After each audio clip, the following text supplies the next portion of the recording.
welcome to the Jukebox Podcast from WP Tavern. My name is Nathan Wrigley.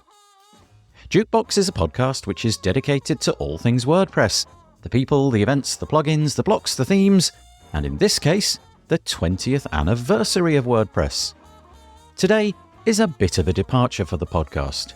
It's the second of 2 episodes all about the last 20 years of WordPress. You're going to hear a roundtable discussion with 4 WordPressers talking about their thoughts on the last 20 years. It features Meher Bala, Robert Windisch, Simon Kraft, Tammie Lister, and David Bisset as the discussion moderator. They cover a lot of ground, and it's fascinating to hear their WordPress stories from the past 2 decades. If you're interested in finding out more, you can find all of the links in the show notes by heading over to wptavern.com/podcast, where you'll find all the other episodes as well. And so, without further delay, I bring you David Bisset, Meher Bala, Robert Windisch, Simon Kraft, and Tammie Lister.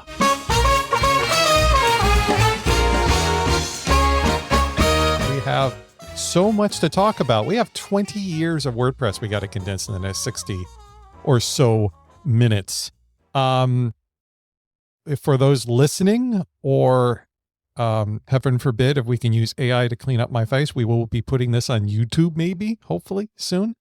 For video, perhaps. We'll have to figure that out. I only promise these people audio broadcasts, so I have to see if I have to have them sign another contract. My name is David Bisset. I have been talking to people on the 20th anniversary of WordPress, and I've been asking them a bunch of different questions. And today we have 4 more interesting people from the WordPress community and me to talk about some particular and don't worry, the humor gets self-deprecating, but it goes up from there. The next 90 minutes, it's going to be fantastic. I have 4 people here that are fantastic contributors and representatives of the WordPress community. I'm going to let them introduce themselves, and then we're going to start getting into some particular areas of WordPress history that I think they're going to love to share some memories, and hopefully you can relate. The first is Meher. Hello, Meher. How you doing? Hey everyone. Hi. My name is Meher. I'm from Mumbai, India. I'm a front-end developer and a codable expert. I've been using WordPress since last 10 years. Oh, good. I thought you were going to say last week. No. All right. 10 years. Wow. I'm sorry. Go ahead. I don't know. I think it's more than 10 years because I quit my normal 9-to-5 job 8 years back. So it has to be more than that. Just giving 10 plus years. That's okay. It's okay to round. I joined the community quite late because I didn't know there was a community existing, especially my local and then the global. So it's been fun the time I joined. You're not going anywhere, are you? You sound like this is... And I'm still here for... Okay, it sounds like you're about to send off here, and I don't want this to be that type of podcast. All right? No, definitely no. All right. 10 years till I'm here, for sure. Okay, well, good. It's glad to have you. Thank you very much for coming. Have we ever met before? No, I have not met you. I've seen all your tweets. I love your... Okay, we can stop there. All right. Robert, you're up next. Yeah, I take over before David sinks under the screen. Quickly, Robert. So yeah, my name is Robert. I'm CIO of Insight at a WordPress agency. I'm in WordPress since 1.52. So for me, it's very easy. I'm so old. I can name the release I came in, which was in 2005. And people go like, no, you were older. No. I'm a late bloomer. I came in 2 years already when the servers were already set up, the forums was there, and I just came in, swooped up, and was like, "Hey, can I help with developer stuff?" And the German community was like, "You can develop? Here is server admin access." So I just grab a hammer and cleaning pipes in the WordPress server community. All right, well, good to have you on board, Robert. All right, Tammie. Hello. Hello. tell us a little bit about yourself. Yeah, so I am Tammie. I had to check how long, which was quite a thing. Apparently, according to my profile, 2006. I think I came because I was torturing a CMS, like everybody back in the day, and someone showed me that there was a better way with WordPress. I think I might have been a bit before that because I was kind of doing it. So that was on WordPress.org, and Themes brought me to WordPress. So, and since then I've been doing various core contributions, and that's me. Yeah. Well, if anybody's been with WordPress any measure of time, they have seen you in some way, shape, or form. Simon, bring it home. Hi. Bring it home. Yeah, hi, I'm Simon. I started using WordPress in 2008, exactly 15 years ago. I started with like easy front-end development stuff, worked my way a bit to the back end, and at some point graduated from developing stuff myself. And now I'm a product owner at Group One. And I spent like the last 10 years organizing meetups and WordCamps and stuff like that. So I really love that part of our community. And I'm looking forward to at least the next 10 years of that. Oh, good. You're okay. Well, exercise and eat a good diet, and we'll see. Well, thank you all. And again, I'm David. If you've probably already know, I'm employed at Awesome Motive. I run a project called WP Charitable, or Charitable is the product. It's for non-for-profit organizations. It's been recently acquired, and I'm project manager there. I've experience with WordCamps. I've been with WordCamp Miami, started in 2008. I think I was around since WordPress 1.5, whenever that was, that came out with I think themes and pages and that sort of thing. So I've been with WordPress for a while. This is not going to be about me today. This is because I've talked enough in the past episodes of that. So I want to feel, we're going to go around. I'm going to get your picks in terms of the categories we've selected, but this is an open conversation. So as soon as the initial person gets their words out of their mouth, feel free to have a discussion, and I'll poke up accordingly. So Meher, let's start with you. Let's talk about one of the things that we wanted to talk, and this is going to be a little bit different than if you're listening right now, you've listened to the others. These are slightly different topics and categories I wanted to touch on here because I wanted to get there's so much to cover for WordPress's 20th anniversary in 20 years. There's so much to cover. So I wanted to make sure we on some of the shows and some of the people I talked to, we kind of varied our discussion points. So first thing we wanted to cover was a memorable design or refresh in WordPress history. Now, some people ask me, well, does this mean this? And does this mean that? Does this mean project, or does this mean that? When I ask these questions, they are open for interpretation. So I am looking for something within a scope, but wherever you read that question, you can go from there. So Meher, what was your memorable design or refresh in WordPress history? My memorable was 1.3. One was having a multi-site built in the core. Mm-hmm. And one was a 2010 theme, which was more stylish, more simple, and very readable to normal users who, just want to run the WordPress as a blog, because blogging had just begun and everyone was using WordPress. So for me, it was 3.0. Yeah. I was a big multi-site fan back in the day. And I remember we had to download 2 versions of WordPress. Yes. That was what was the theme again? What was the year? 2010? 2010 was a theme. The year was 2010. Right. That makes sense. I was trying to pull up what it looked like because I'm drawing a blank. Remember, we were talking about, it's the white banner on top. oh, there it is. Yeah. I remember. Oh, yes. Oh, my goodness. Yes. That was with the trees and the road as the default picture. Yeah. And it's kind of hard to describe audibly, but if you just do WordPress 10,000 theme in Google Images, you get all the clones appearing. And there was a little bit of styling there, but it was mostly what the typical stylish, simple blogs were back then. It was like a large hero image or a large full width image. And then you had your 2 columns, right? Yes, it was something new for a lot of people.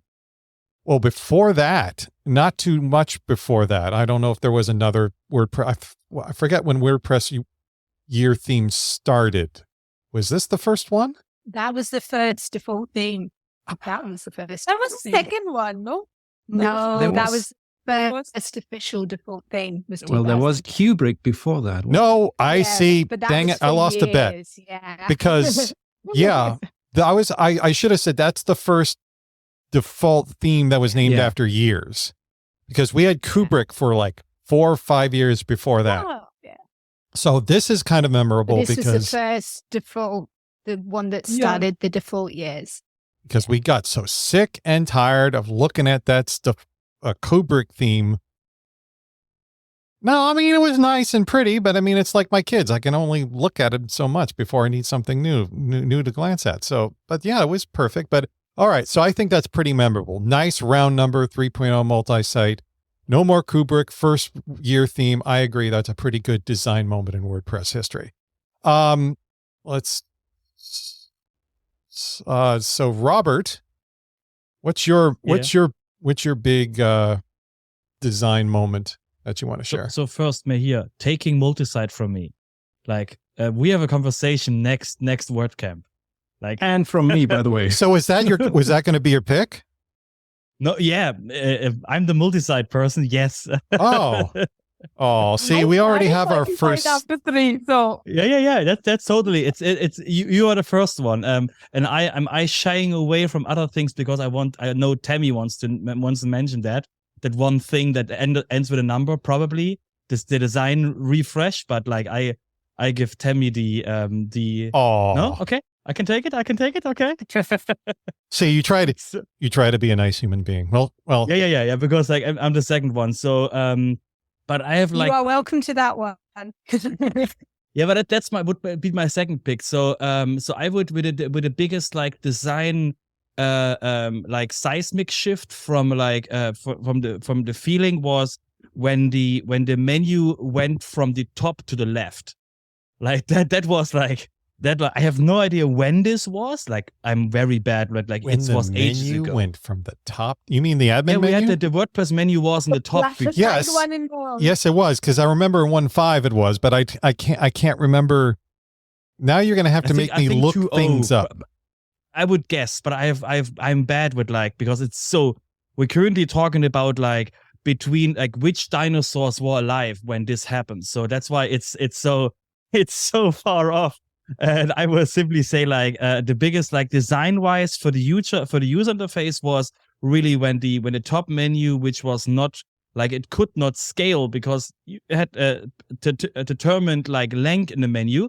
We experienced that in the WordPress org menu also, that we have a problem with length there. So that was for me like a big like design visible decision that was made, and then like it's now the current way of the WordPress backend. Okay, for now, I'll guess that it was around 2.0, because I remember it being in 1.5 and it was pretty. And I started using 1.5, but very quickly after I started using it, like I don't remember the top stuff much for very long. So I mean, I'll be Googling to fill that in. But okay, well, we're gonna put 2.0 as a placeholder. But that's right. And fortunately, I mean, we think the sidebar is a bit of a mess today with all the stuff that we had. Just imagine if it was a top-down navigation menu in the admin. Yeah, all the like upsell things now in the top menu bar. That would be like lovely. What would it be? How would that work? All the plugin authors have to add like a second drop down. It's like a mega menu. Would just like break and add another line, and you have a huge block on top of every admin page. Tammie's miming all the facial expressions as we're talking here. That's fine. All right, Robert, if all I the horror at the moment. Okay, well, Tammie, now it's your turn. Robert, I'm going to get back to you on a version number on that exactly because. Version numbers 2014. Okay, that's a year. That's close. That we're getting closer now. So 2014 is the next clue. 2014. So, The menu came in the side. so that's 4 years after the 2010 theme. So I know I can do math, but I mean that would mean it would be greater than WordPress. No. The menu, it was No. already decided when the other thing that I want to mention later come into. No, don't ruin it. Don't ruin it. Don't worry. We'll figure it out. All I know is that I was, all I know is that there's probably dirt younger than the version number that we're going to find. But anyway, all right, Tammie, time to go from miming to audio and sharing your the biggest or most memorable design moment. And this should be right up your alley. 2005, and it's Kubrick. And the reason is, if you speak to most people that got their visuals or has some front end work in WordPress, have been around for a while, they got their start because of Kubrick. That was one of the themes that got them into it, or they started tinkering around with themes. It was one of those themes that you like cut your teeth on, you learn with. So that, I know we were kind of saying it was around for a while, but honestly, it's what most of us learn how to theme from. So for me, I think it's the most memorable design, mainly because of the gradient. If you think of Kubrick, you see the gradient. So that's the one for me. It's got to be Kubrick. Well, for me personally, I may have mentioned this on another episode, but Kubrick wasn't just another design or even a design that stayed for a long time. It was when WordPress was really starting to get popular for blogs. And I think, visually speaking, at least for me, that whenever if you want to get a couple of screenshots or photos or memories of just how when blogging got popular, And I would set the tone. Yeah. So many people just never cut a gradient or had that big header. And that header format stayed for a very long time. The big headers, we've only just very recently stopped having big headers in our designs and kind of started moving away from the big header design and realizing you don't have to have that in every design. So, well, you know what they say about big headers. What's that? For me, I feel that you can't really include this list without saying that, because it feels quite seminal to what you learn. And at the front and the code level, because we really learned how to create themes from it as well. Iconic. Very good choice. So we've had WordPress 3.0, our mystery WordPress 2.0 theme that we're going to go to do, and Kubrick 2005. So Simon, what can you share with us what your memorable design moment is in our WordPress history? So far, I'm glad we have stayed in the past, but are you gonna be there with us, Simon, or are you edging a little closer to the future? Something from the future. No, I mean, I meant far past. Yeah, okay. I think mine is not that long ago. Well, it should be like 10 years. Robert already alluded to it. I pick MP6, the redesign of the WordPress admin interface. See, you hear that sigh, Simon? That means I can Google it and get a year versus Robert's it's description. 2013. It should be WordPress 3.8. Well, I'm not going to fact check. Just keep in mind the new redesign of the interface. Yeah, it's just 10 years old. That's still good. And that was a point where I really started loving the way the WordPress backend looks, because before that it was cool, it was nice, it was usable, but with that it felt like really fresh, and still to a certain degree does today. And I think there were a couple of smaller redesigns. I think WordPress 5.7 had the standardization of colors or something it was called, where we had a bit more contrast, a bit more unified set of colors, which is also very nice. I came to that. But that's the interface on the web that I interact with like every single day of every year. ever since. So that's quite cool. It looks like to me, I think this plugin was around a while before it actually officially came out in the WordPress release, because I'm finding posts from 2013. And do you remember why it was called MP6? I mean, must stand for Tammie something. doesn't know. Nobody knows here. Yeah, I'm looking I at. think it was a project name. It had to be Matt. It had to be probably Matt or I forget the original designer or the original project creator, because this was 9 years ago. It was a group of people who created it and got together. It was one of the first projects where a group of people got together and created it and kind of worked on it. It was kind of the first attempt at that, to get kind of design done collectively, I guess. Yeah. Was that the first, what do you call them? Project plugins? No, that's not the right word. Feature. I'm not even feature sure we were using plugins? those terms back then. Yeah, because would this been considered plugins or anything? Yeah. Yeah, I mean the term didn't exist, but I think it was probably one of the first quote unquote feature plugins, right? Yeah. I mean, without that, we'd still be looking at the now if I can find a screenshot between Robert's pick and Simon's pick for the WordPress admin where it was side navigation, but it's still in the before MP6. Man, I can't remember. People will not like, if you show them MP6, it looks very like the current interface. So that's why we don't change anything. Just need to like the pre MP6 phase, because that was the new redesign. As I cannot emphasize enough that about how new this was for the WordPress people. And we are like, finally, someone is investing in the WordPress backend interface. So that was really like a jump in user interface and usability of WordPress. It had a bunch of new dash icons. Remember dash icons. For those of us who know what those are. A redesigned widgets page by Sean Andrews from his widgets project. P6 included that. Wow, I totally forgot about the widgets project. Improvements to the customizer color schemes. Is this when we got our color schemes like ectoplasm or some? I wonder if that's, yep. Tammie's shaking her head vigorously, yes. And a new midnight color scheme. So thank you, Thank you, Sarah from 2013 for helping us remind that. Well, that sounds fantastic. So we have stayed pretty well pre-2015, pre-Gutenberg. I applaud you all for the biggest, most memorable design moments not being part of anywhere beyond the 5.0 release of WordPress. Thank you. So just to rehash here, Meher, WordPress 3.0 multi-site and the first year themed theme. Yeah. Robert, we're still going to hunt for a version specific for that, I assure you. But we're talking about when the big jump made from moving navigation from the top to the left-hand side. We're going to guess that's 2.0 WordPress for now.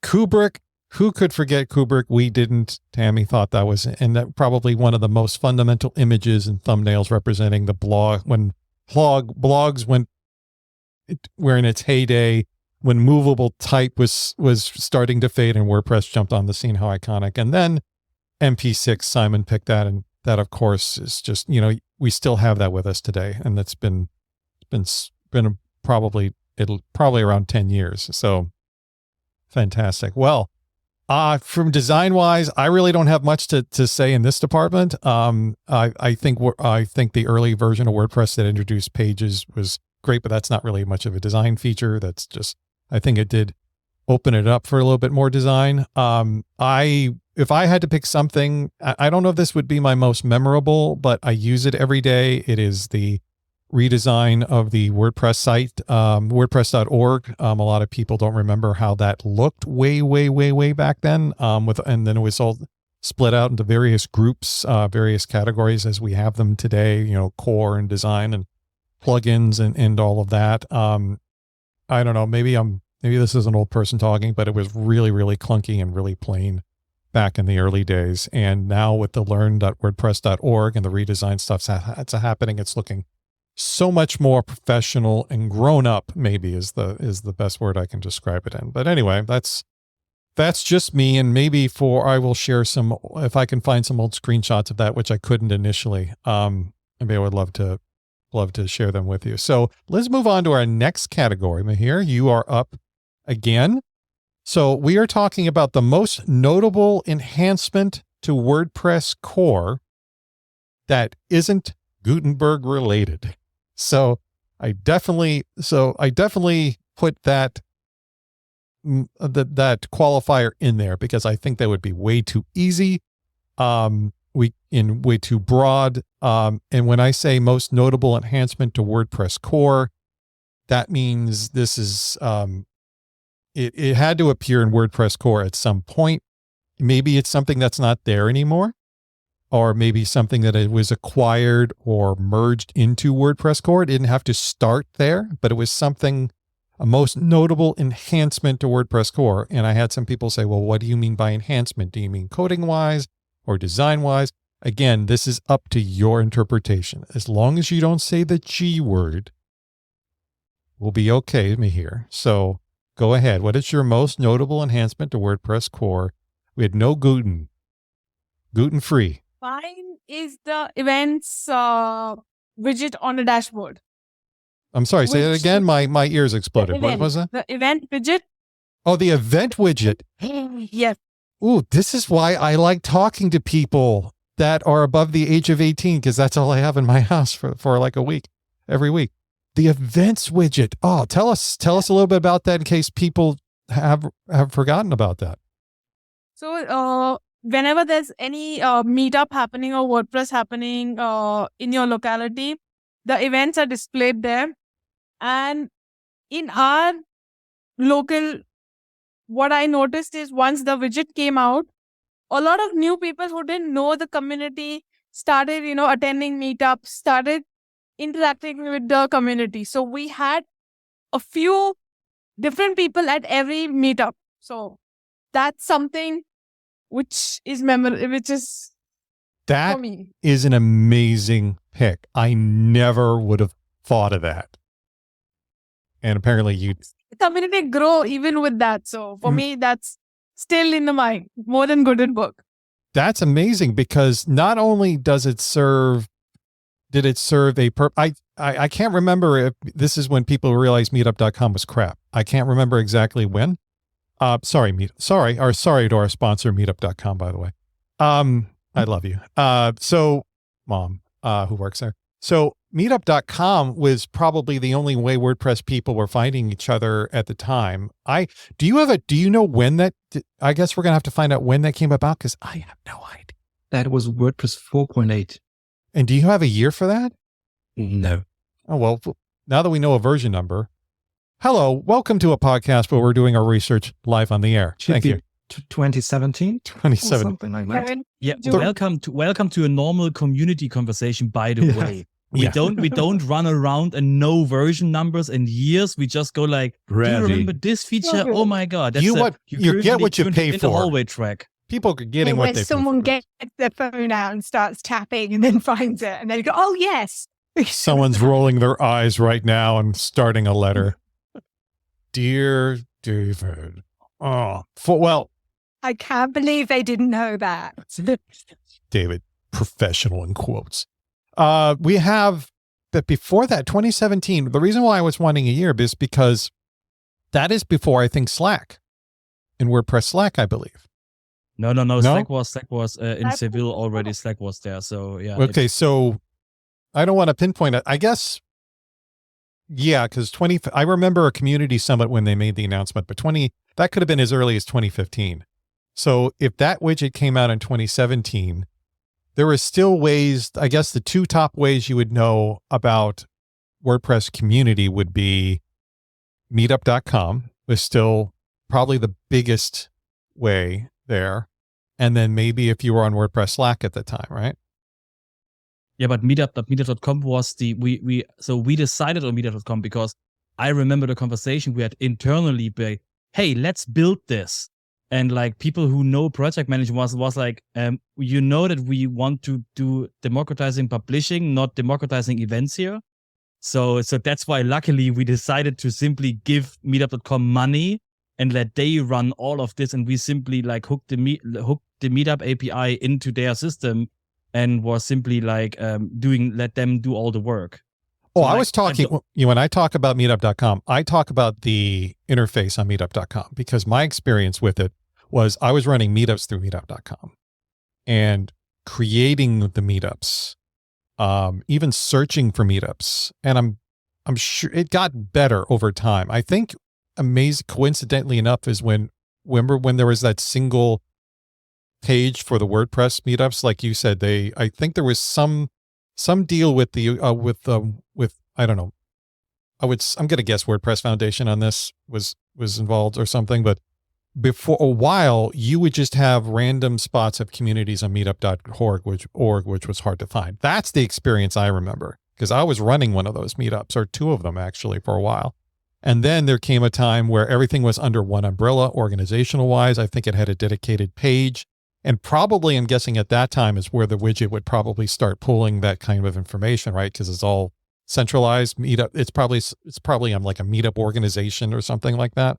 So apologies for me getting it a little confused. I think it did get better. But I remember once we had that widget, I pointed people toward the widget, and we would have meetups where I said, how many people found us through the widget? And we always had one or two people at our meetups raise their hand. So I think that's an amazing pick. I'm seeing a few people nod. So is that your experience as well, Simon? Yeah, I think our meetup in Germany, multiple meetups in Germany, like grew tenfold or something in the year following this update with 4.8. So that's really huge for the meetup community. Yeah. So not only do we get a nice new widget on the dashboard, which doesn't come by that often, but it had an impact on the community. So I think that's a really cool pick. Really appreciate you taking us down memory lane, and my apologies to meetup.com. Robert, I believe you're up next. So again, just in case people have nodded off here listening to us. Totally fine. I can bring up something that has nothing with 5.0. That is a feature that influenced many people, and that everybody goes like, yeah. I said Gutenberg related. Now, if there's anything else in 5.0 that wasn't not even close. Okay. I'm still in a very old feature. I'm still in 3.0. I'm talking about menus. Menus. Oh, you mean like creating menus? That you needed to have pages, and pages needed to have redirects because you needed to get some structure in, and the only thing to have a hierarchical structure where you have like parents and children was with pages, and that was like when people like fumbled their menu structure together with external links, and then you had a drag and drop in the WordPress backend with menus. Wow, I can't remember that. That was 3.0? Yeah. Wow. That was merged from WooThemes. The WooThemes feature of menus were merged into WordPress core. Wow. That is so hard to point. Looking back on that now. 3.0, not only 3.0 had multi-site and the new theme, it had the menu stuff too. That's amazing.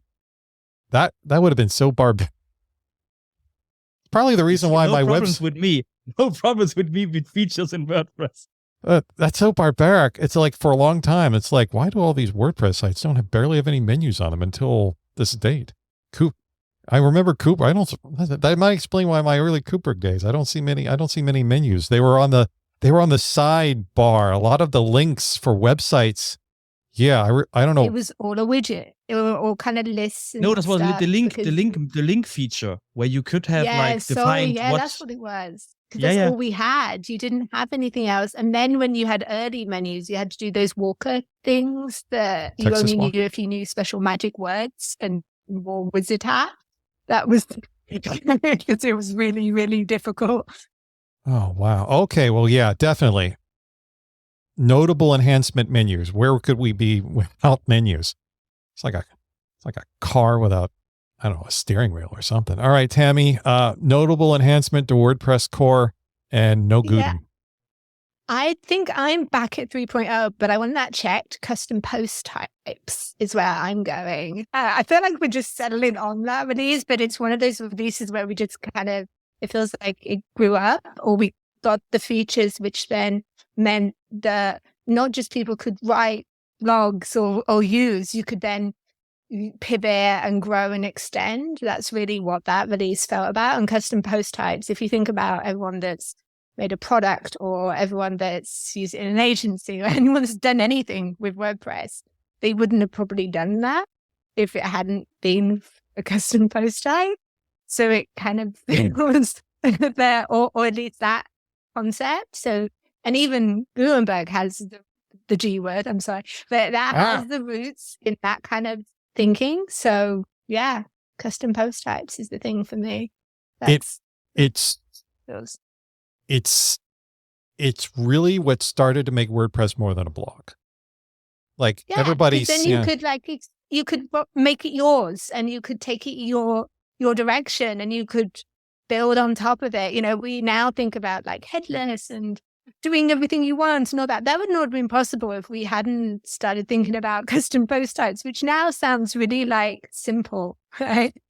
But it's not. That back then, that was radical thinking. Yes. So, you could start making, and history would rather us not learn this lesson too deeply, but I mean, you could make like WordPress into any sort of application you wanted to. Yeah. Not that you should, but I mean, you could, right? And there was already custom post types. It wasn't just these pages with Kubrick, but it was just this flat file. I mean, as we've just heard, you had navigation and then you had these different things. You had so much in 3.0. 3.0 was basically like Christmas. Yeah, I mean, how much brain matter how much brain matter was scraped off the floor at the WordCamp announcement for 3.0? You know, it's like our minds were blown so much. Just stop it. It's already dead. But if you think back then about the upgrade paths of 3.0 as well, because back then it was very different as well. It's like we don't have releases that are that significant now because so many things happened then. It's kind of mind blowing. Yes, it's like you went to the customer saying, "Let's upgrade you," versus the customer. No, really? No, yeah. Let's do it. Let's go nuts. Just, all right, Batman. So, all right, Simon. So we've got an events widget. We've got menus. We've got custom post types. I don't want to put any pressure on you here, but do you have something? He's going to say, entering text into a box for the win, Alex. And that was exactly what I was going for. No, actually, in the first round, all my picks and the backups and their backups were picked by everyone else. But this time I said to come with a set. But this time every single one of my picks is still in the race, and that makes it a bit hard. And I'm going for the, I think, most insignificant one of them, because it's no longer in core, and that's something we don't do that often. Oh no. I think I know what it is. It's post formats. Yeah. I really loved that feature back in the day. As I said, I was... Tell us a little bit about post formats, Simon. Yeah. I was building a lot of themes back then, and post formats basically had the idea that you can not only post a post, so not just a blob of text, but also...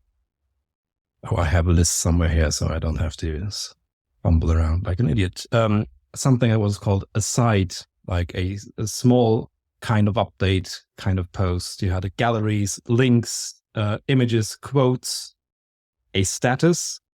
While reading that, I'm not so sure how that compares to a site. Video, audio, and chat.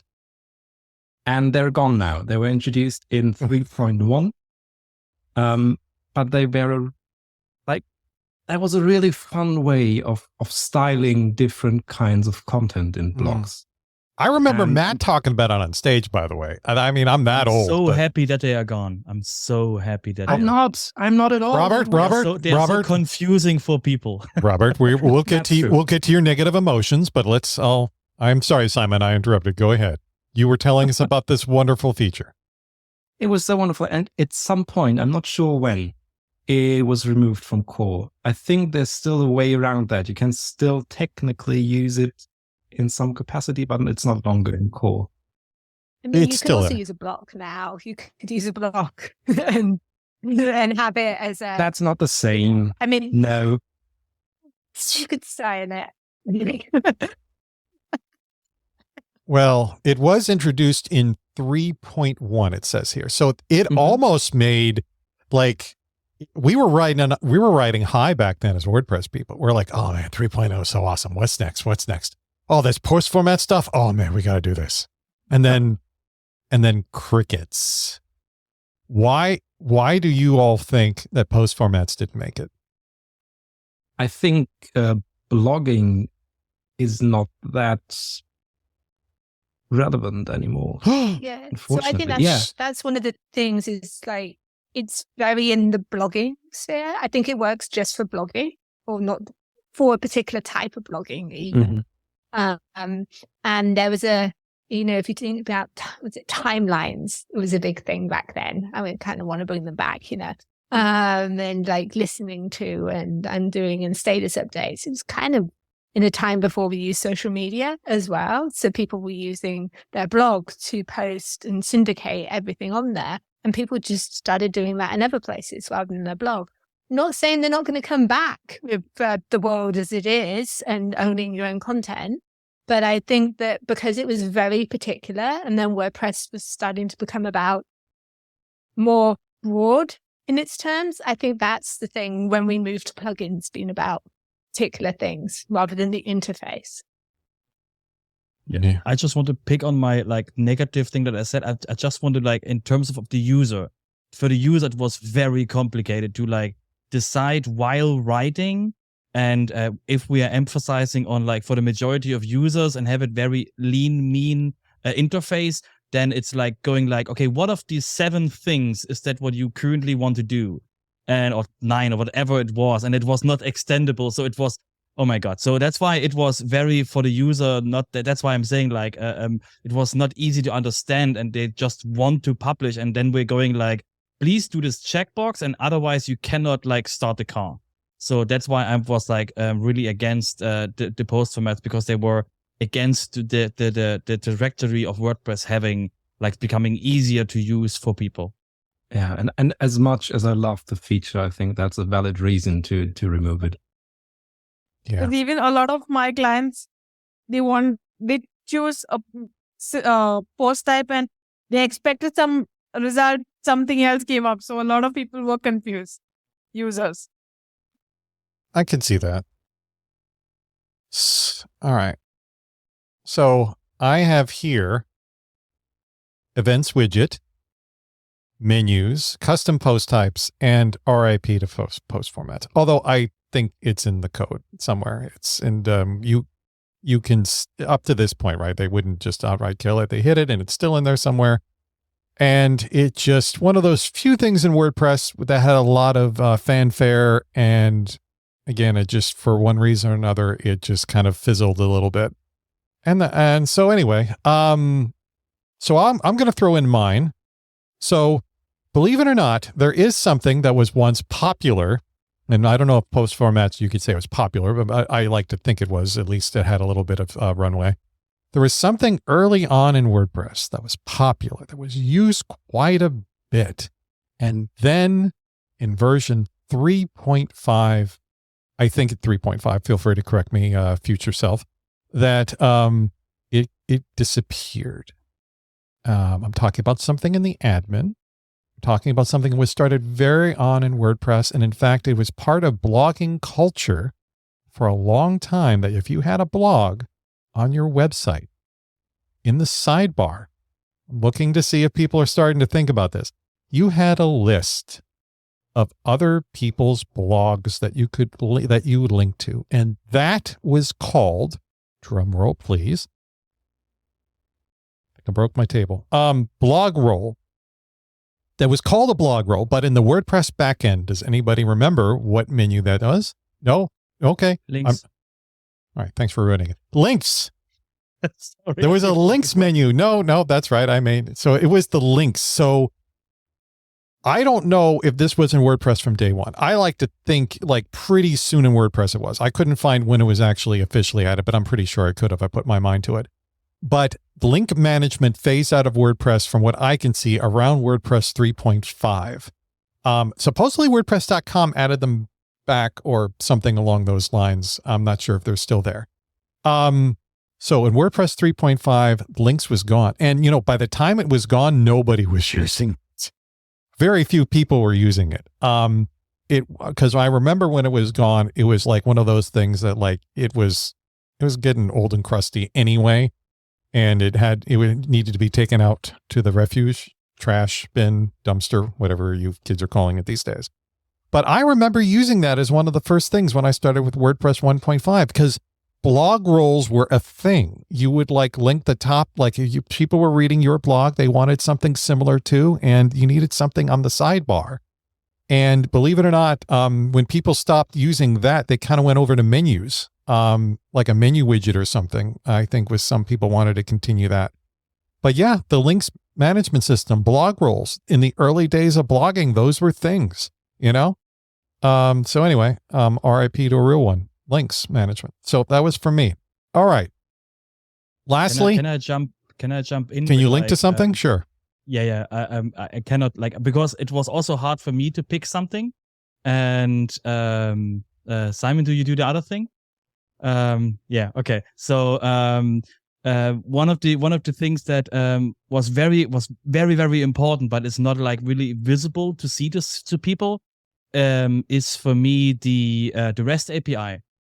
Because if we talk about like what we are currently like doing with all the word we cannot mention here because it's a history show. The he who cannot be named, yes.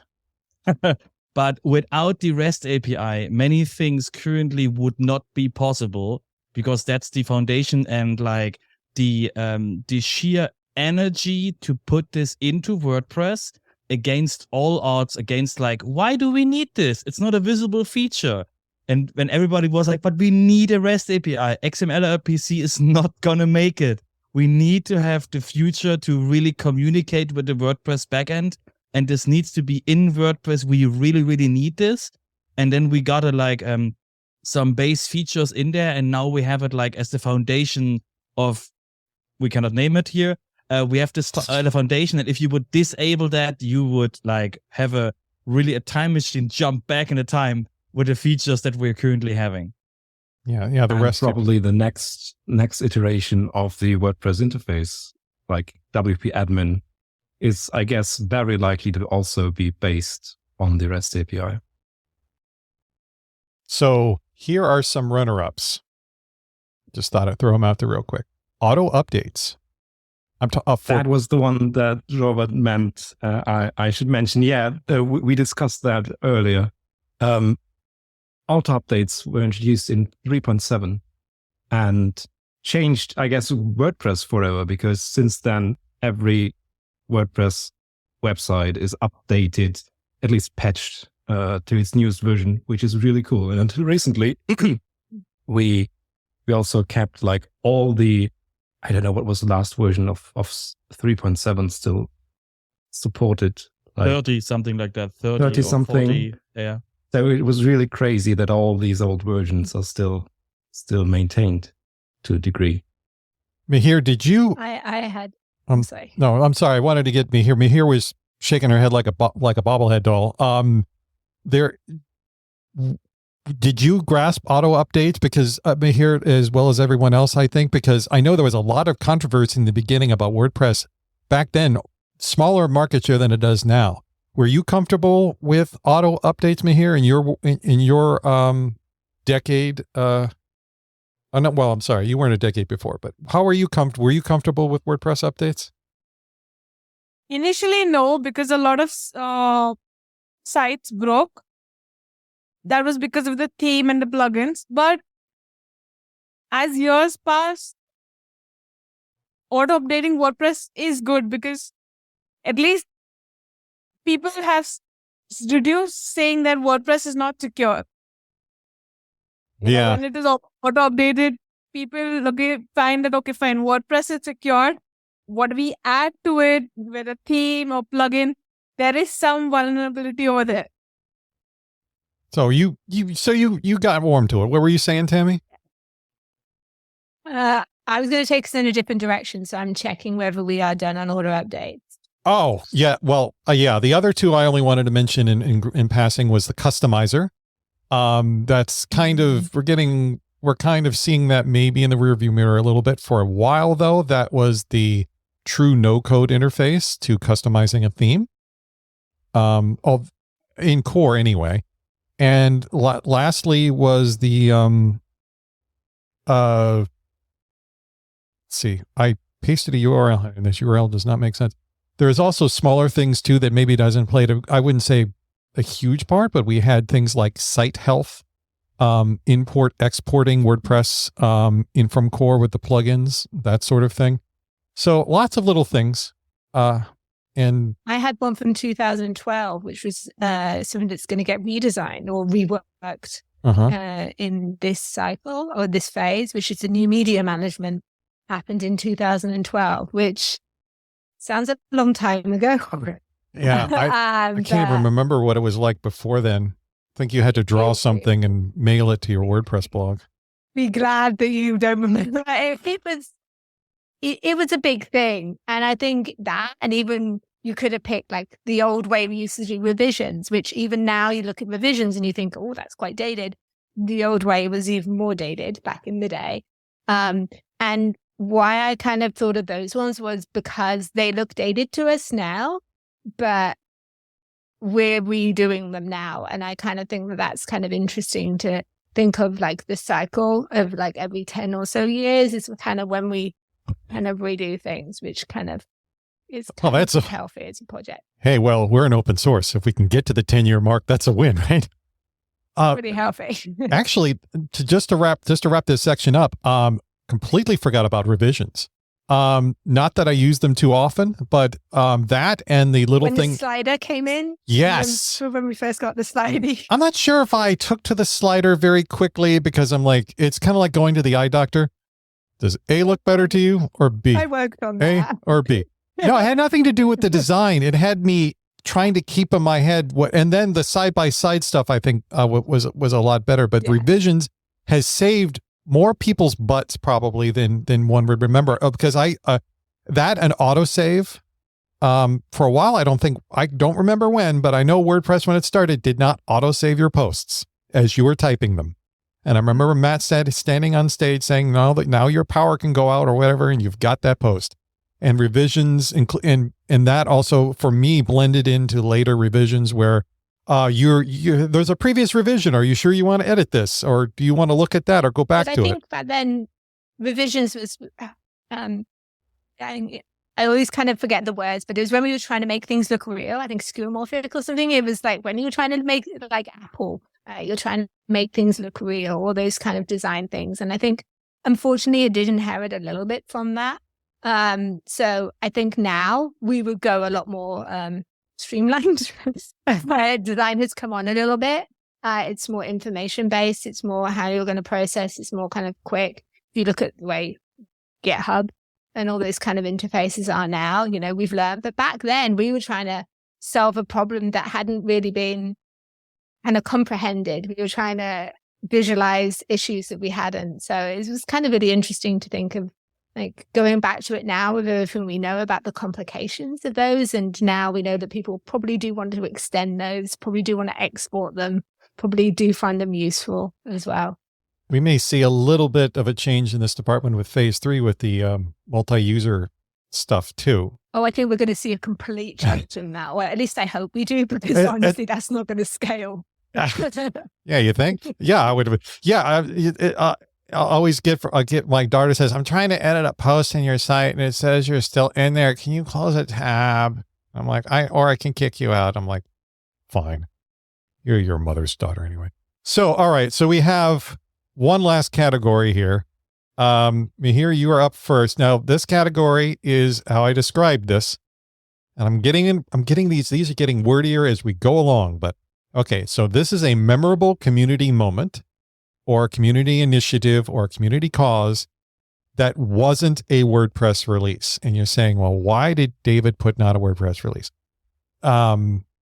Well, because there have been a couple of memorable WordPress releases focused on who was releasing, who was contributing, all great things, but we've got a lot of that feedback in the past about, It was the WordPress releases, especially the ones where the underrepresented groups took over for WordPress release. Great. That could be counted as a community moment. Fantastic. But everybody says that when they first think of one. So I wanted us to be a little bit more tougher. No WordPress releases, but anything else is open game in terms of a community moment, an initiative, or a cause. So Meher, I would love to hear what you've got to say about this. So for me, when I joined the community, I always like there were very few women who participated, and when I used to go to WordCamps also, the women were fewer. So I just started, gathering all the women and started taking group pictures. And it became a thing. Like, if I was there in WordCamp, it was, I had to do a group picture because everyone got excited. New people added. So, pre-pandemic, each WordCamp I went to, I mandatory went on stage in the lunch break and decided a time, place where, everyone will get together. I heard a few things, but I said, this is helping encourage other women. So I don't see any problem. So why not? And I used to put on Twitter as well. So you encouraging someone else. Was that? It's kind of encouraging another woman to be a part of the community. Absolutely. So like selfies, but good, but selfies representing underrepresented groups. The WordPress, I mean, you can talk about this all day, and this is not exclusive to the WordPress community. It's tech in general, right? We're always used to that. I have a daughter who is growing up, and she kind of grew up in the WordPress community more or less for the last 10 years, with the WordCamp exposure and everything. And, today we kind of take some of the efforts to make people feel welcome for granted a little bit. There's still obviously a lot that needs to be done in the community. But back in the early days, it was, especially if someone relates to someone who relates to a subject or a conference, they love seeing people that represent them on stage or representing them organizing an event, right? And maybe it's not apples to apples exactly, but it's like especially if you just think if you're a young woman, I can't, but I have a daughter, so I've seen her reactions. And she can connect so well with when women were speaking at meetups. So just imagine, like back then, we just, the focus wasn't there because we were just happy to have meetups and WordCamps, period. And then once we started getting people to speak, then we kind of, like some people especially, started to notice a pattern, and that had to be brought to a lot of people's attention. So that we kind of evolved into a way where, yes, okay, now we've got some basics down, but now we've got a lot of improving to do, because if we want this community to grow and be decent human beings, we should try to make things as different. And you know what that does for me as an organizer? I was focused on speaker stuff, but there were so many people at the WordCamps like you, Meher, were doing these side, I don't want to use the wrong term because they're important, but side events, right? Or something like that. But I mean that respectfully, in terms of like, yeah, let's get this certain group together and take a photo, or or have this mini meetup, or like an after dinner thing at WordPress meetups and that sort of thing. Or even now online, there's various communities out there that exist for particular kinds of groups, Black Press and so forth, that at least I'm familiar with. So I think that was a fantastic idea. I don't know if anybody else is familiar with anything else or wants to jump in, but I think putting down a moment in terms of, now I don't know how to word this exactly, so maybe you can give me a term I can put in the show notes. I have women's selfies written down here just because that's how my brain works. And I don't want to be canceled later. So if you can give me another term. What I got. What's that? Women in WordPress. You got it. I will quote you on that. I've seen that it's possible to not just see one of you though as well, which is what you identify. And you're saying that there's more than one of you, and there's more than one possibility of you as well, which is really, really important. Seeing all the different possibilities that you could do in all the different areas, I think that's important for whoever you are as well. So I love that. I think that's amazing, and more of it. And in the WordPress leadership roles too. So many are women. My family, women are the hardest working ones anyway. Okay, we got that on tape. All right, good. All right, just a little insurance from my wife later. All right, Robert. Let's talk a favorite community moment or cause, Okay. something along those lines. So my day job is to challenge processes. Now let's see if I have a runner up. So I just want to see if it's like how close I am to the things that are not allowed. Okay. My favorite or my like most memorable community moment is when the whole room at the State of the World gasped. The point was when Matt stopped the release cycle. So when the before the 5.0 release, like we had this like every 3 months we had a release, and then this was like it was not gonna cutting it because the changes we needed to do were too big. So I heard from so many core people that was not was not gonna like cut it in a few months back to just get it in. So my question is, does counting of starting a release cycle count? So because that was like we were in the room and it was like, yeah, and now that's why we Matt explained that, and that's why we stopped the release cycle now. And everyone was like, what the hell just happened? So for me, that was like a very memorable moment. I think he dropped the mic too. I can't remember. When was that? 2017. Like we can ask Tammie because she was design team rep after that, and like Matt was simply. I think it would have been 4.9, but we didn't do that. And so yeah, it was before 5.0. Then we had a pause and did it. So yeah, I think it was 17. I don't know the year exactly. There's many years that 18. blended into each other during that. But there was a 4.9. There was a 4.9, wasn't there? There were many 4.9s. It would have been like 5.0. It was after 4.9. It would have been. So it's kind of like 5.0. So. Kind of like walking halfway toward a wall and then walking halfway toward a wall. There's 4.9, there's 4.99, 4.999, 4.999. Oh, we're not at 5.0 yet. Very long 4.9 release. Yeah, but the beauty was really that there was no release. So there was like, we will have a release when we have a release, and like there was a release in between where we like fixed small stuff because we still needed to do while like Tammie and other people were like, okay, how? What are we doing? How do we what is the goal here?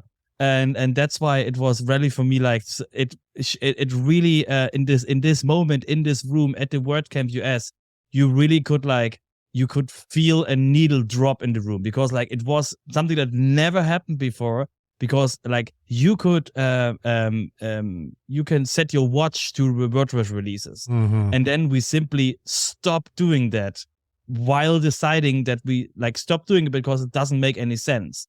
So it was really, really weird and really good because it helped us to make this leap that we not talking about right now, but it helped us to really prepare for that.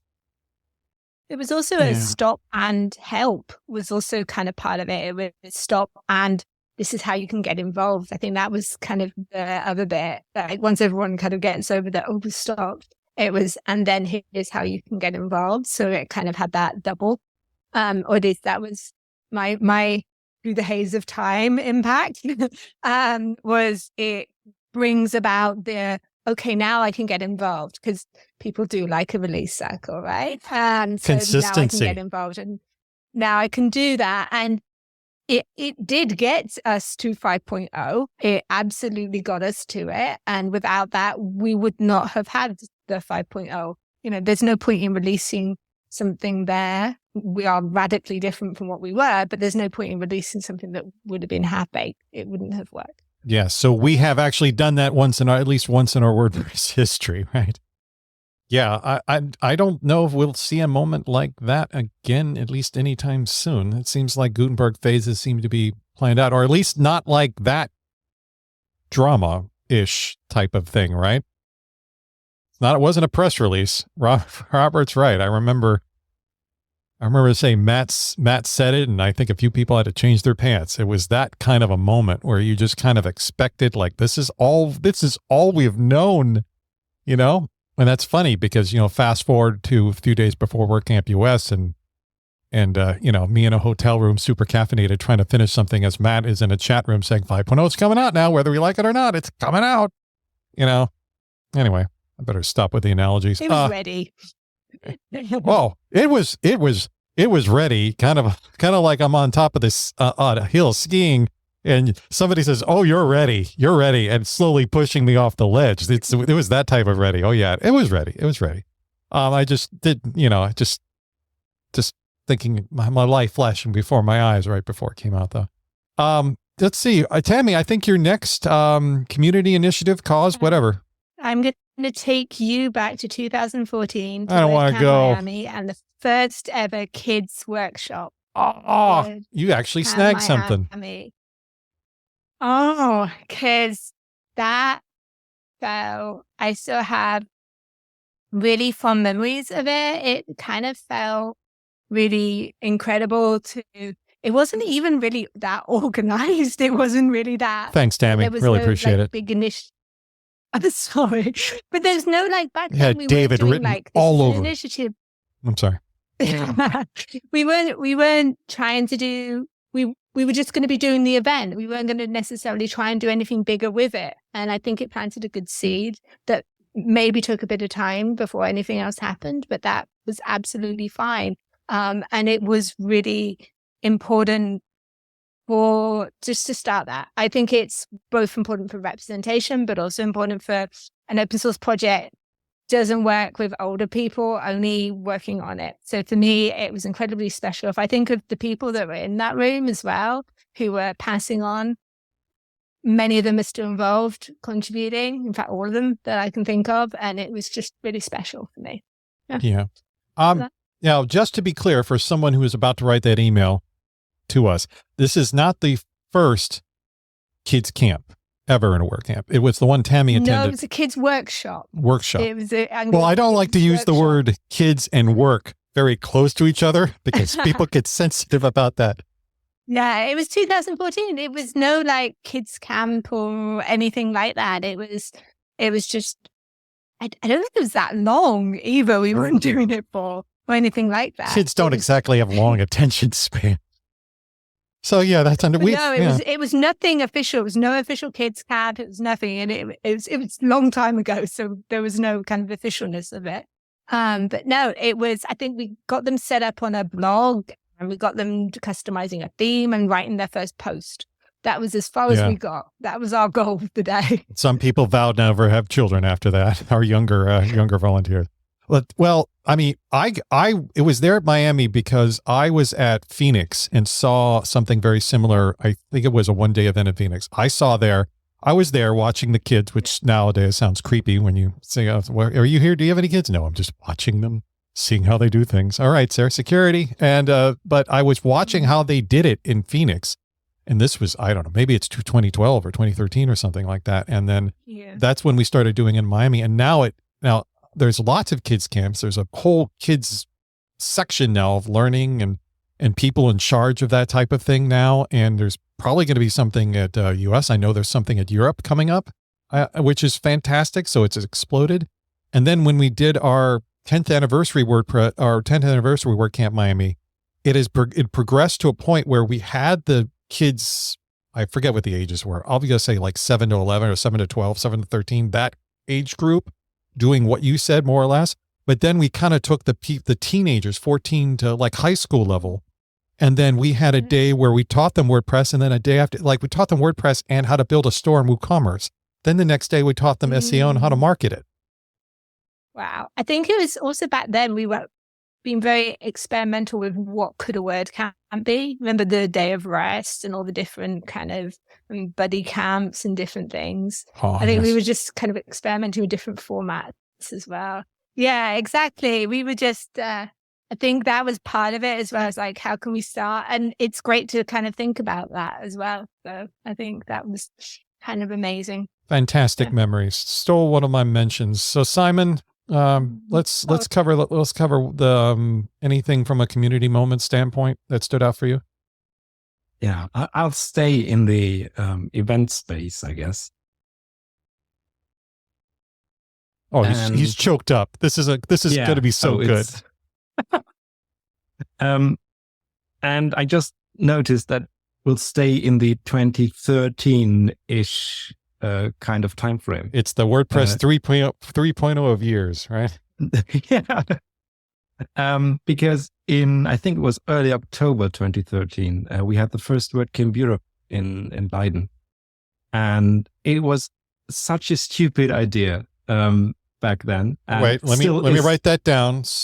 Simon, stupid. Okay, go ahead, Simon. Just want to be sure I got this, because it's just the kind of stupid idea that caught on and exploded into the kind of mega event that WordCamp Europe is today. And it was totally different back then, but the idea to bring like a whole continent together and have a joint event was beautiful. And also it was a nice event. I have to say that. Possibly the first regional event, although I don't know if WordCamp Asia it was forced into existence. What's that? Yeah, it really was. And there was no WordCamp US before that.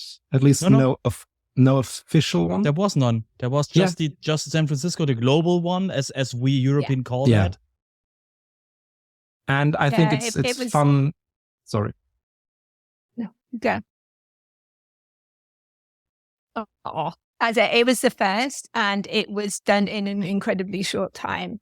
I don't think anyone ever realizes how short a time it was done in the end as well. Somebody only had, few people only had one change of clothes. It was that quick. But yeah, and so as someone that was involved in it, it was one of those things that I think you rarely get to experience. The venue was incredible. I +1 that. That was one of those venues. Several of us had gone to a conference before in that venue and got to see that venue, and it was one of those venues that I would love to use again for something. It's just a great venue. It really also started to formulate the idea that we could have larger WordCamps. And the community had matured to that point where we could bring in a larger event and we could coordinate across multiple countries for that sort of thing.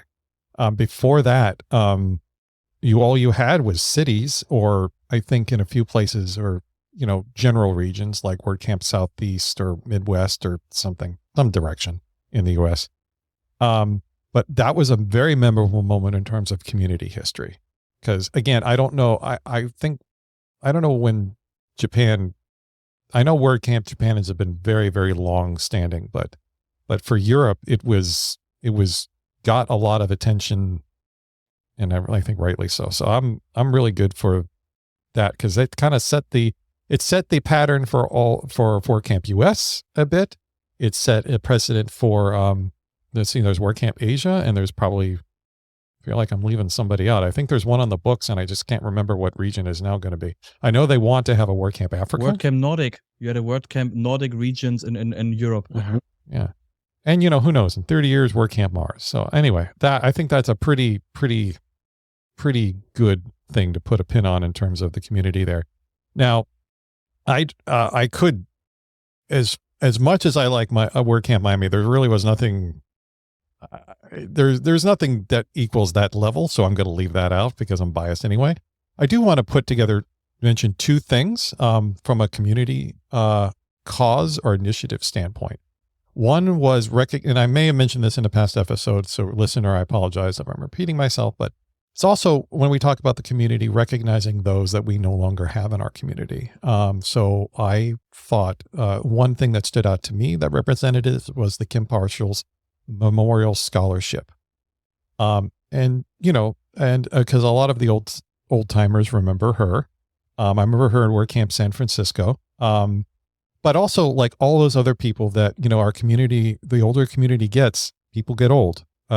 That's life currently. So people will leave the community in that manner. Not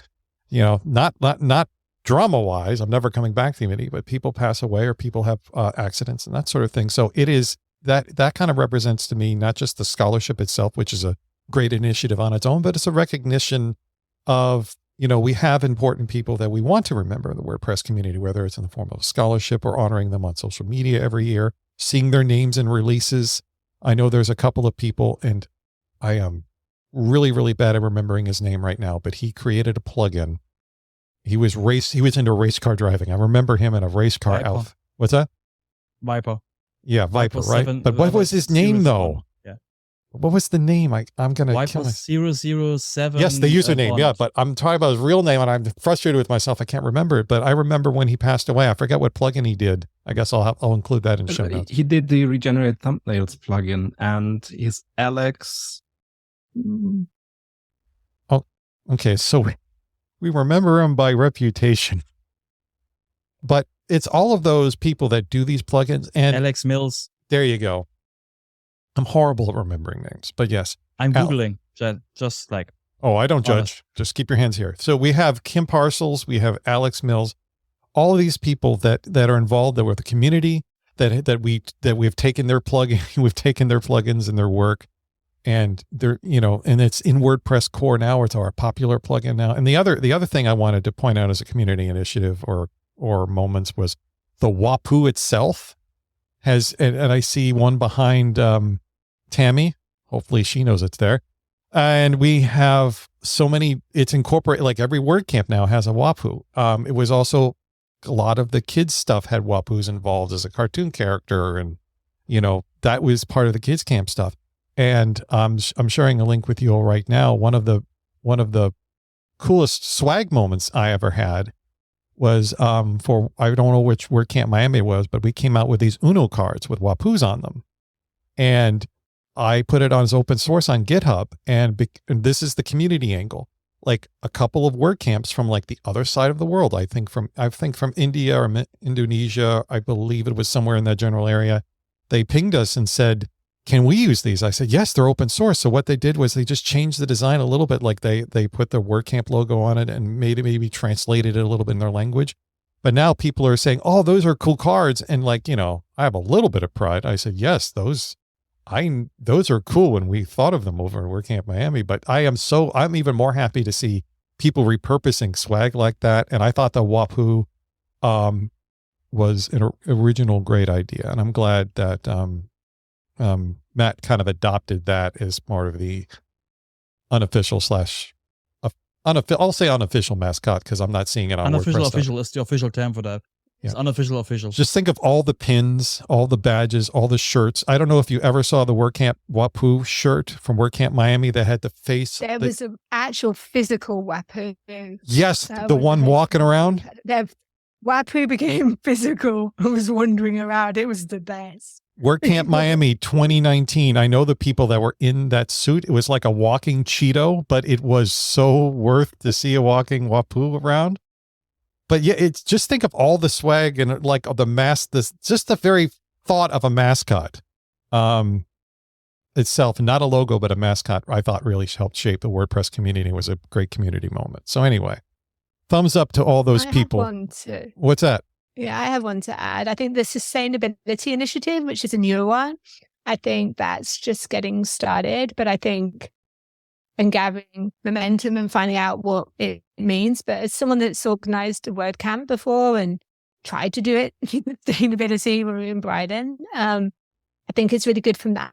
But I also think it's really good from just the impact as a project that we leave and the technology.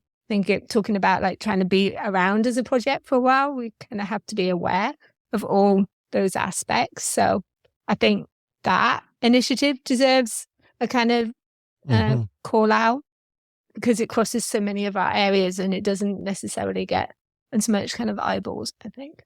Yeah, make sure to throw that in the show notes, by the way, because we've shared so much here today. And no, I'll include everything that you've mentioned, everything you thought of, throw it in the show notes. I'll do a array matching thing so we don't get duplicates. All right, so we've covered kind of the categories, and we covered a lot of stuff, and I'm really happy because a lot of stuff we've talked about here today has not been mentioned in depth in my other conversations. So that's fantastic. I got exactly what I wanted. But so what I wanted to do is I want to go around one last time and see if there's any random thoughts that appeared in your head about anything else. sky's the limit in terms of any moments. You know, I was just say good, bad, and ugly, but let's just keep it a good or bad, because I don't have time to cover ugly. Meher, what have we left out here? What have we not mentioned that you think could be mentioned real briefly? Oh, recently Michelle has created a site, WP Speakers. Ah, yeah. I see this helping the organizers with finding out speakers in their areas or nearby, go and approach them. So that is one thing which just came across my mind now. Yeah, kudos to her for that initiative. She does so much, the job things on Wednesdays and all her community work, which we don't have time to go into here. That's fantastic. Yes. So speakers project. Robert, anything we haven't touched on at all briefly? Yeah. So small thing, the time when WP became a make project, because it was a project outside, and it's really like if people like, because the people who work professional with WordPress sites and like on local machines and like automating stuff, like the WP becoming like a real make project with all the good and bad things around it. It was really, really good for the project and for WP to simply make sure it stays around. WP yeah. If you're a developer and you're not familiar with that, slap your face twice and get reading in the documentation. Tammie, what have we not mentioned here at all? This is almost like project management, but I'm going to say in core, when started to have more organization core meetings and recognizing roles for release, I think that started to allow people to see where they could be part of it. And gave enough order to those meetings that someone could follow along. You can follow the agenda. So those kind of things, having enough project management and so that someone could belong. So just being able to have a call. We didn't do that. We didn't have calls for releases and people being part of it. And having like, hey, would you like to have these roles? And people being able to step up and have those roles. That's really important. And it's not that far that we've had that. So I think that is really, really important for us. Yeah, you take that stuff for granted sometimes, not realizing how it's never been. And it's not just like tech, it's like documentation, and it's growing, right? The options that people can step up and be part of. So yeah, I think that. And that's what some people that have come into the WordPress community in the last couple of years, they haven't known a time before that. It's kind of like. No, and call chats used to be a lot. So it used to be a lot to be part of and try and follow and keep up with. And it would put off a lot of people. So this is incredibly welcoming. So more inclusive. It's trying to explain what a VHS tape is to my daughter today. Yes, that there were times before digital media. So Simon, and one or two things briefly we may not have covered that. Yeah, I can see your gears turning. No, I have something stuck in your teeth. Oh, I'm sorry. I thought I could read. I thought I could read people. I'm like, oh, what else? You got anything in the tank? I would like to shine a light on a make team that I think has its work a bit undervalued sometimes. The accessibility team, who do like a really great job, speaking of inclusivity, in making sure that more people can use WordPress. And I think that's part of democratized publishing. So they do very, very important work. Yeah, I can't argue with that. I'm always amazed at it's especially so much harder now with all the more complex technologies, especially in the admin, right? And that's still a work in progress. I think all the initiatives that we're doing today, moving forward, I want to see more attention to them, because a lot of accessibility needs that kind of attention, and just like performance or anything else. And so many times accessibility is not a first brain thought type of a thing. So I really think that deserves a real good shout out. As far as I'm concerned, I've got 3 random things left. We've talked about acquisitions in the previous shows, but I always thought the Tumblr acquisition really stood out to me in terms of the potential that it has for WordPress moving forward that isn't WordPress. Gutenberg is supposed to transcend WordPress, maybe. Maybe that's, Matt made that comment a couple of times. So it's interesting to see where that might go. P2, speaking of things that, like somebody just said, does he need to use the restroom? No, the letter P in 2 is if you don't know what that is, Google it. But when Tammie said something about the structure of backend WordPress organization, it is a blog that Matt actually talked about this a number of times, and I think they have a new version called O2. I'm not sure if that's out yet in terms of a plugin or a theme you can download. I think I can't remember. All I remember is it was more cutting edge, but we used to. It's a hosted version on WordPress.com. Yes, the hosted version. So it's a version. It's like halfway. It was halfway. Like you can't get it, but you can get it because it's hosted this place. So if you don't know what those are, just go ahead and Google them. But P2 was fundamental to the organization of a lot of WordPress stuff, even as it exists today. So like as early as last year, I remember like WordCamps having a P2 doc with people organizing, writing notes in there. And Matt was always a big fan of P2 in terms of like, because it's basically more or less a blog for teams, right? A big use at Automatic, and I'm pretty sure it still does. And finally, I have elevator advertising at WordCamps, and we'll just leave it at that. So thank you very much for everybody. Mission here wasn't to cover everything. That's impossible, but I wanted to cover things from your brains because all you I respect and are unique, and you brought the game today. Thank you very much. I greatly appreciate it.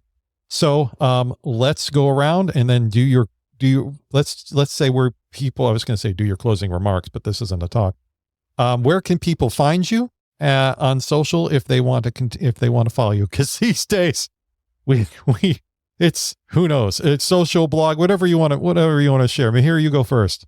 Oh, I'm on Twitter, Meher Bala. I'm on LinkedIn, and my website, meherbala.com. Yes. And we'll also put these in the show notes too, so I don't have to worry about spelling everything out because I can't spell. It was very nice to have you. Robert, go ahead. I was going to say, where can we buy that hat? But I don't think that exists anymore. That's very, like, with pins or without. So it's nullbytes on Twitter, and otherwise it's nullbyte on the WordPress profile. Thank you very much, Robert. It's good to see you in the hat again. And if you ever want to sneak into a WordCamp, just don't wear the hat and people won't recognize you. Tammie, where can we find you? You can find me at Comatose on all the things. Yes, pretty much. Still, and we'll just put show notes, just that, and people will find you again. You also have have you started a new blog recently too, or I have now Next Lab. Include that in show notes as well, because I've been reading. I'd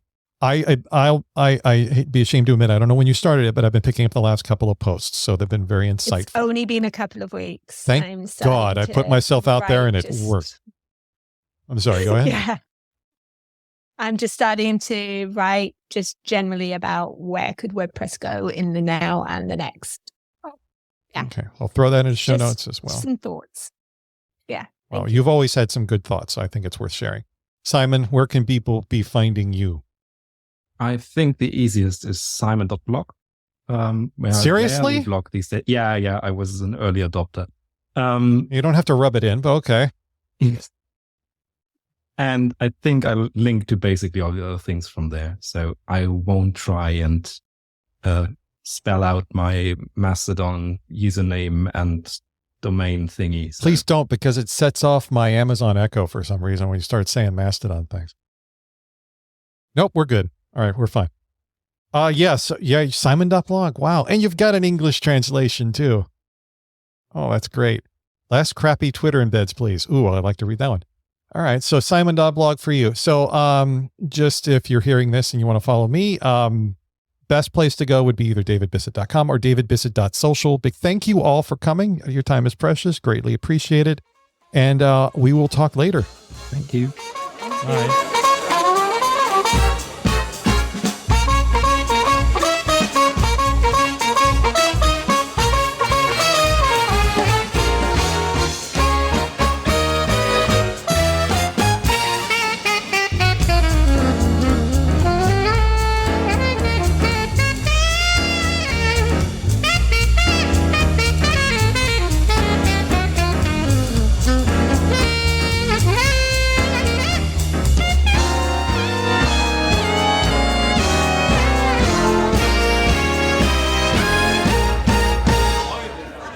Thank you.